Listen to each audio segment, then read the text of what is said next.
place of prayer, each individual soul joined in a community of worship. One God.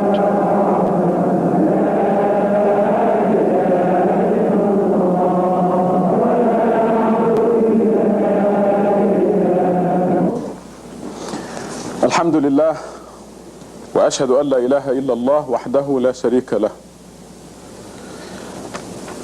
This, inshallah, will be the most important khutbah I've ever delivered so far, so please pay attention, special attention this time.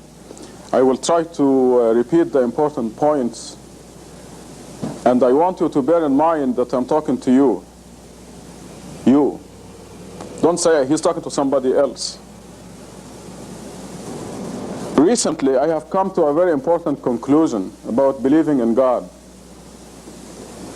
And this started in the Muslim Perspective issue of February 1987 with the title, Satan Believes in God. It dawned on me that throughout the Quran we are taught that the majority of believers in God are going to hell. In Surah 12, verse 103, it says, most people, no matter what you do, will not believe. And then in 106, we're told that the majority of those who believe will go to hell. This is in Surah 12, verse 106. And then we read in Surah Al-Mu'minun, number 23, verses 84 through 90. I'm going to quote, starting at 84. Say, to whom belongs the earth and everyone in it, if you know? They will say, to God. Say, would you then take heed? Or how come you do not take heed? Say, who is the Lord of the heavens, the seven universes, the Lord with the great dominion? They will say, God. Say, how come you do not observe righteousness or do not observe God? Say, in whose hand is the kingship of everything, over everything? The one that can come to your help and does not need any help, if you know, they will say, God. Say, how come you have been bewitched, have gone astray? So, and in Surah 29, verse 61 says, if you ask them who created the heavens and the earth and committed the sun and the moon, they will say God. And then the verse ends by asking how come they deviated. In Surah 29, verse 63, it says, if you ask them who sends water from the sky to revive dead land, they will say God. Say, praise be to God. How come most of them do not understand? So all these verses and many more throughout Quran tell us that people believe in God, Satan believes in God, but they are still going to hell. Now why? And the very important conclusion is, you do not believe in God unless you know God as He really is, with all His qualities. Namely, especially, that God runs everything, that God is doing everything. And this will shed a new light on our submission to God, our acceptance of whatever is happening to you personally or in the world, to anybody, to anything, to any country. We do not believe in God unless we believe that God is running everything. And at this point, I would like to suggest a dhikr for you, something for you to do. Every day, wherever you go, when you're driving or sitting or you have nothing to do, or even if you have something to do, I want this to dominate your life, even mentally, even when you're doing something. I want you to repeat always, God is running everything. God is running everything. This is your new dhikr, our new dhikr. Because it will, the whole world will look different to you. When anything is happening that may turn you into an objector, not a submitter, this will remind you that God is doing everything and that you are objecting. As a believer, you have no business losing your temper, for example. You're not a believer if you lose your temper. And as I said at the beginning of the khutbah, I'm talking to you. Don't say he's talking to somebody else. I'm talking to you. Yes, you, Abdullah, Gatut, Muhtasham, Ahmed, the other Ahmed, Frank, and so on. I am talking to you, every one of you. You have no business losing your temper, because this indicates you're objecting to something God is doing. We must know that God is doing everything. Even the things that Satan is doing, they are following God's law. A good example in the Quran is before the creation of Adam, God is telling the angels, I'm putting on earth a representative. Which in a nutshell says that God, of course, knew that Adam was going to be duped by Satan and will go down to earth. Because when Satan tricked Adam, God said, go down to earth, all of you. But this, before the creation of Adam, God is telling the angels, I'm going to place on the planet Earth a representative, the human being. So even though Satan tempted Adam and Eve, God is doing everything, because everything is going in accordance with God's will.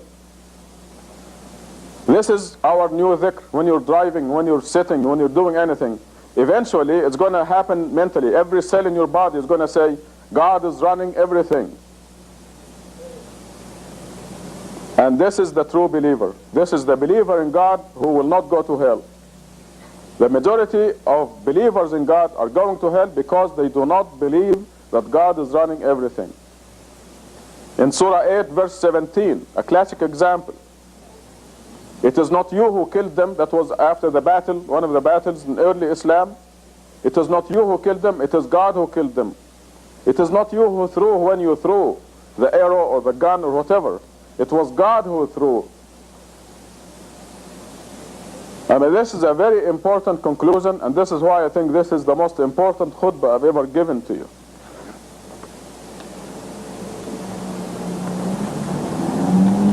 This, I made a trip recently to Egypt, and everything that happened in that trip told me that we don't do anything. We do not do anything. God is doing everything. The timing of my arrival, the timing of my leaving. I mean, I get on the telephone and say, TWA, I'm changing my reservation from Tuesday to Thursday. I decided to change I didn't decide anything. I didn't change anything. Believe me, God is doing it. God is doing everything. In Surah number 12, again, the brothers of Joseph decided not to kill him, right? They decided not to kill him. They decided to throw him in the well. But before this happens, way before this, years before they make this so-called decision of theirs, Joseph sees the dream. The sun, the moon, and 11 stars bowing before him. Which is his father, his mother, and his 11 brothers bowing before him. Something that was to happen after he's practically ruling Egypt as a man. So when the brothers met to kill him, the decision was already made. They could not decide to kill him. It was impossible. But here they are meeting, and they're taking votes. Shall we kill him? What shall we do with him? And then they decided, they think, not to kill him. God is running everything. And this is our new dhikr. Just keep telling yourself, God is running everything. Especially when you're at the brink of objecting to something or losing your temper. When you lose your temper, tell yourself, you must separate yourself from you as of now. When you lose your temper against a friend or a spouse or a brother or a sister or anybody in the street, you tell yourself, you're not a Muslim. You're objecting. Because God is running everything. Believe me, when your friend or your wife or your husband behaves in a certain way that gets in your nerves, God is doing it. And it's because you deserve it. So you have to get on yourself and correct yourself. And catch yourself objecting, not submitting to God. God runs everything.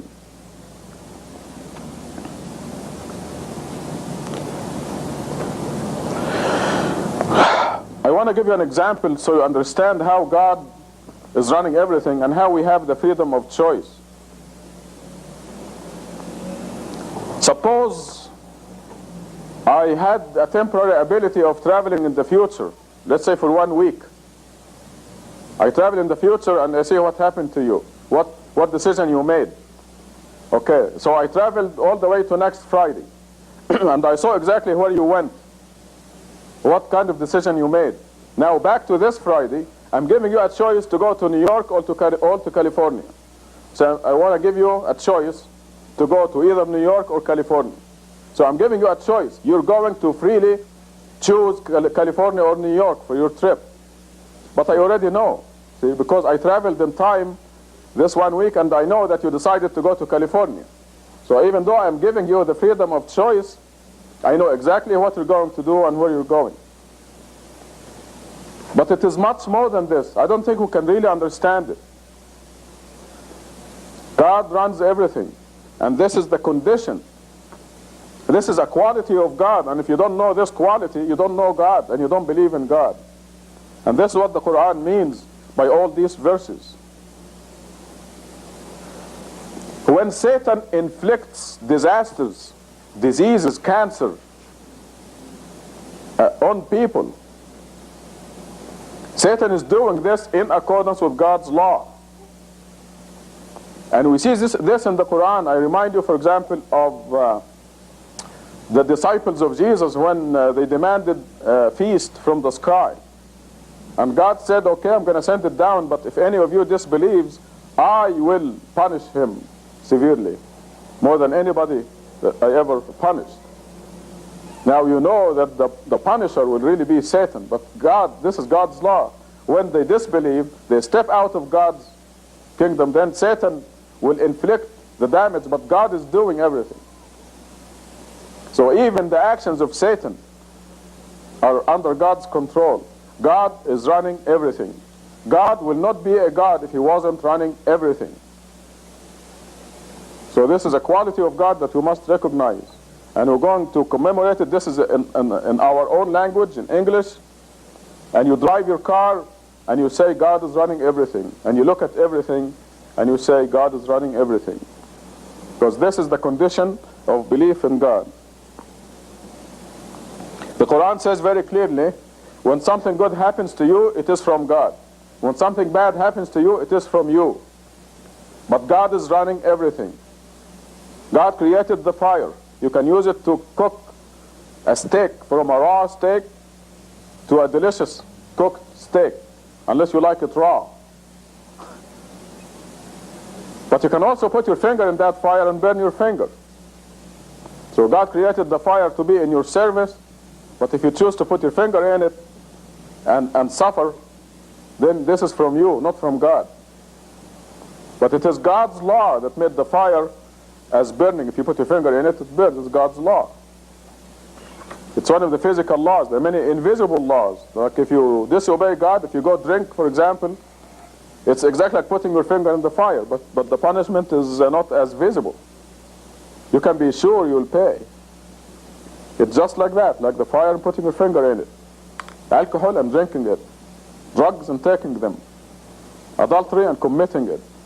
All these things, there are laws that God's laws govern them.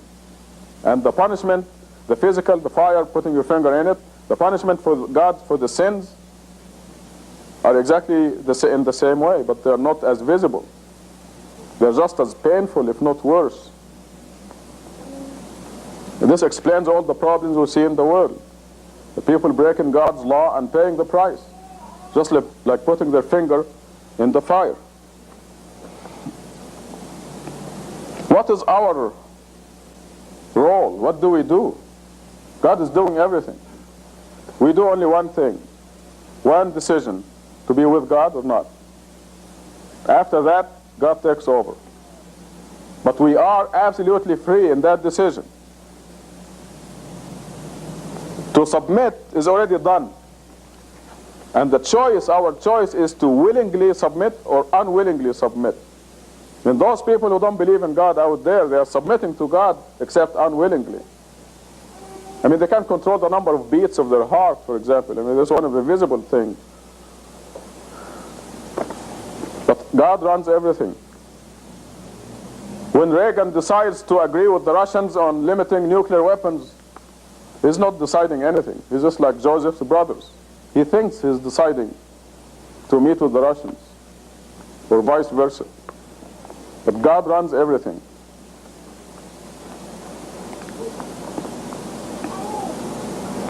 We know also that the angels are as free as we are, from the incident where Satan refused to obey God and bow down before Adam.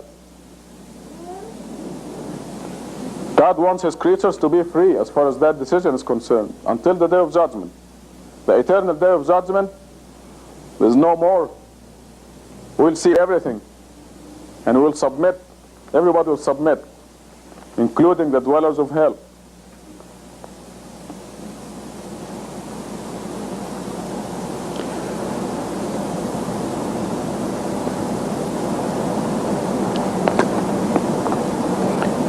It turns out that if we believe that anybody is doing anything, this is shirk.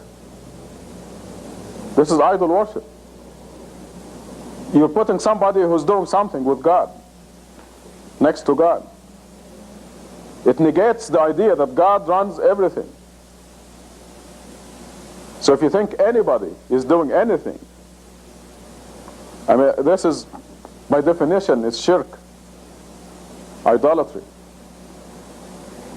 This is why we're going to remind ourselves, against Satan's ideas. We're going to always say, God runs everything. You're going to do it for a while and then you'll forget, like I forget. So I'm going to keep after me and after you, and we're going to repeat that. I'm going to remind you and you remind me, and we will always continuously, until every cell in our body is declaring God is running everything. Because this, like I said, sheds a whole new light on submission, the idea of submission. And this sign out there on the wall, happiness is submission to God, is a profound sign. There's a lot more to it than meets the eye. You're going to be perfectly happy. And this dhikr, where God runs everything, is going to help you into total submission. Because anytime you start to complain or object, you're going to remind yourself, God runs everything. I'm complaining against God. I'm complaining from God is doing this, so I'm complaining. I don't like it.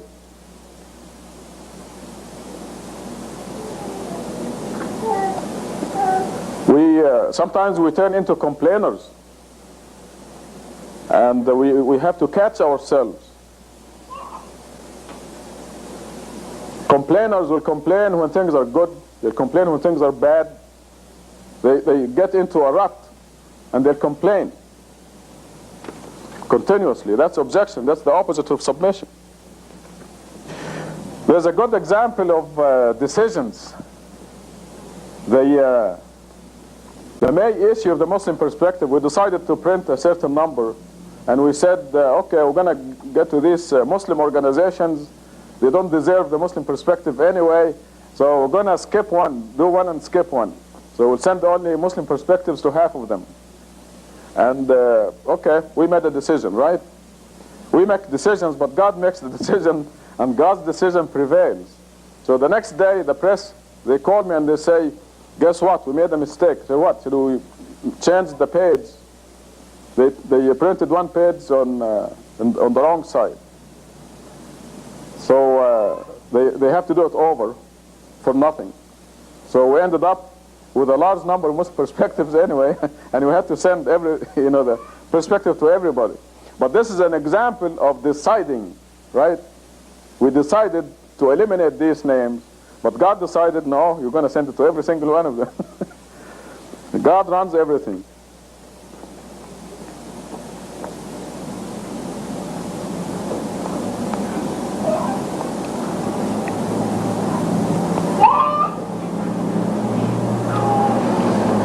Okay, tubu ilallah, repent. Tubu ilallah. Allahumma ghafir lahu warhamhu.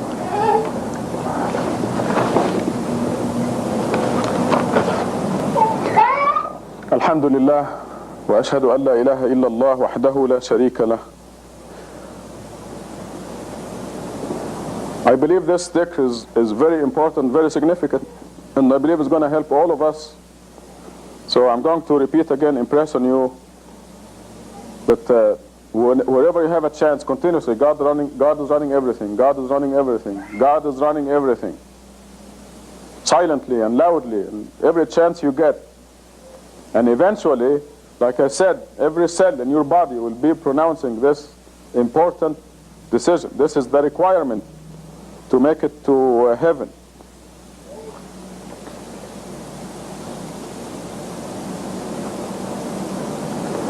I want to talk again about being upset and fighting with anybody. Being upset, complaining, fighting. For your own good, you shouldn't do that. We should not do that for our own good, because it backfires manifold. When you say a hurting word or a hurting look, the Quran goes all the way to suspicion. Inside of your head, if you're suspicious of some, you look at me and I have a stomach ache or something and I'm making a face and you say, this guy is not friendly to me, you've committed a sin. And it's going to backfire on you. You're the one who's going to suffer. You must seek excuses for the people. If I pass by you and I'm making a face, it is not because I hate you. Probably I do. Maybe I do. But what you are supposed to do is, oh, he must have a headache or a stomach ache or something is bothering him. And you love me instead of hate me for your own good. But if I am making a face, if I'm passing by you and I'm making a face, and you assume that I do it because I don't like you, and it is true, even that little suspicion in your head will hurt you, will backfire on you. So let alone being loud, calling names.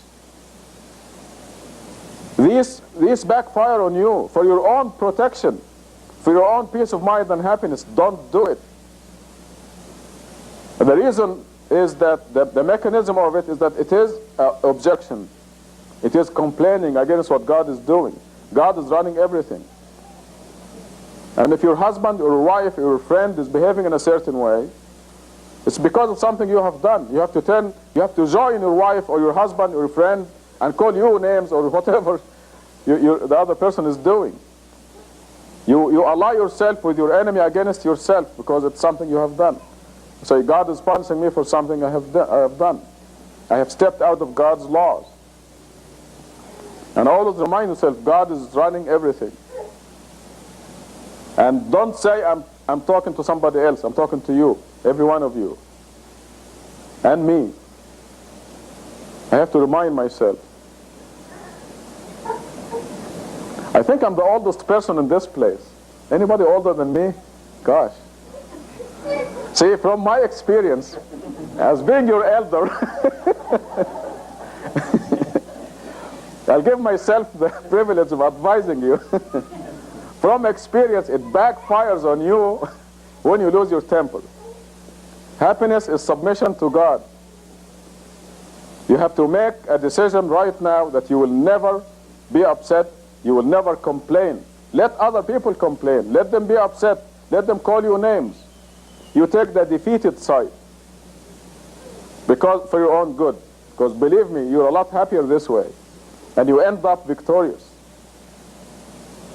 There is nothing in this world that is worth being upset about. Believing that God runs everything, as you read in the Quran, equals, or is better than, is better than owning everything in this world and twice as much. If you own Manhattan and all the real estate on Manhattan, they consider you rich. So I'm not talking about Manhattan, I'm talking about all of the United States, all of Japan. If you own Hong Kong, you'll be rich with all the real estate over there. But believing in God the proper way is better than owning everything in the whole world and twice as much. Does this make you happy? It should. The simplest thing you do as a believer which is praying 5 times a day, if you put it in the right perspective of a person who believes, is the greatest thing that can happen to anybody. Okay, I want you to put yourself in this situation. You receive a telephone call from the White House. You say, Frank, Jürgen, you're invited to have lunch with the president next Wednesday. Okay, I'm going to use Frank as an example. Frank immediately will call his work. I'm not coming to work on Wednesday. And will call his friends. Guess what? I'm invited to lunch at the White House. And he'll find the best clothes to put on for that important meeting. Well, 5 times a day you have an appointment with the King of Kings. If you believe that God runs everything, that God is the president of the whole world, that Reagan is a dinky servant, an insignificant creature of God, if you really know that, well, is this what you will do for every prayer? You have an appointment with God 5 times a day. You're going to call work and say, I'm not coming to work because I have an appointment with the president of the whole universe. So this puts things in perspective. You're going to seek excuses not to go to the White House. I have a headache, Mr. President. Most people will go even though they have the worst headache, a migraine, and everything. They'll still go.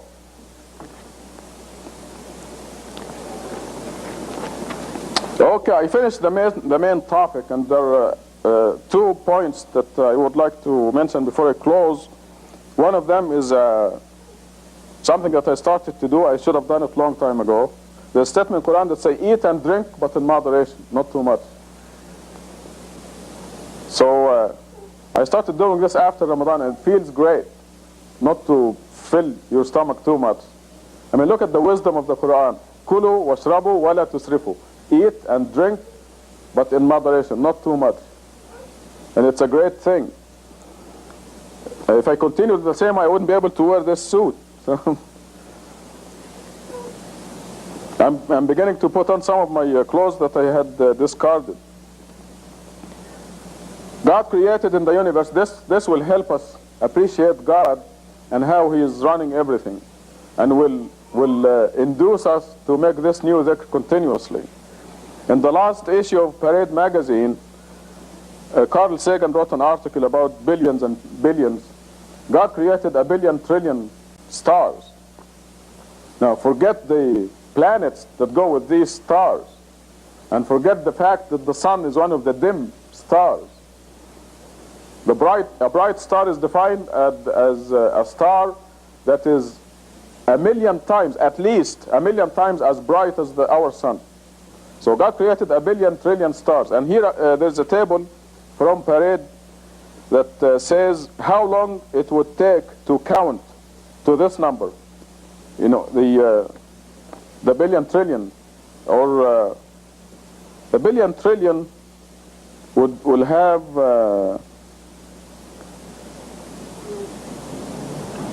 7 times 3, 21 zeros, which will make it a septillion. 1 billion trillion is a septillion. Okay, so but here they went as far as a quintillion. Okay, let's just go to the small number. Okay, quintillion. Yeah. Quintillion is 1, 2, 3, 4, 5, 6. 6 times 3, only 18, not 21. The quintillion, how long it will take you to count this number from 0, 1 count per second, night and day. You know how long it will take you to count the quintillion? Let's forget the other 1 million stars. And let's forget the planets and the heavenly bodies and all this. It will take you, listen to this, you're going to say 1, 2, 3, 4, just counting, okay? Not creating, counting. It's going to take you 32 billion years, which is more than the age of the universe. Okay? I mean, the universe is not 32 billion years, but if you just count, you look at the stars and count one by one, it's going to take you 32 billion. This is mathematics, because you divide the quintillion by the seconds and the minutes and the days and so on. It will take you 32 billion years to just count them. And God created them. Okay, so you can appreciate the greatness of God. أقم الصلاة. الله أكبر الله أكبر الله أكبر الله أكبر لا إله إلا الله. الله أكبر. بسم الله الرحمن الرحيم. الحمد لله رب العالمين الرحمن الرحيم مالك يوم الدين إياك نعبد وإياك نستعين اهدنا الصراط المستقيم صراط الذين أنعمت عليهم غير المغضوب عليهم ولا الضالين. الله أكبر.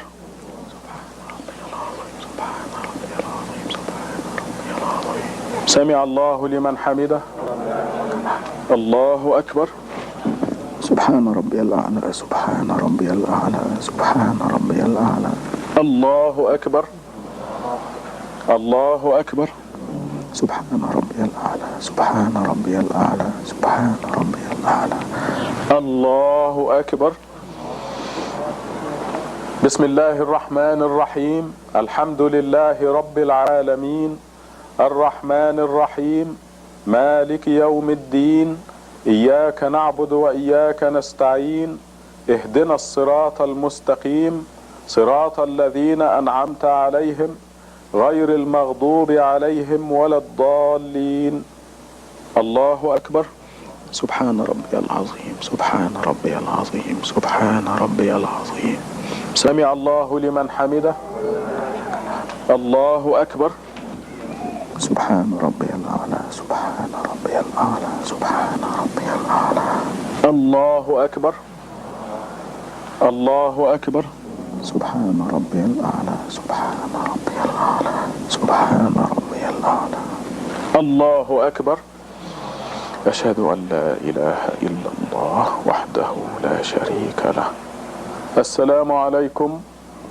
السلام عليكم ورحمة الله.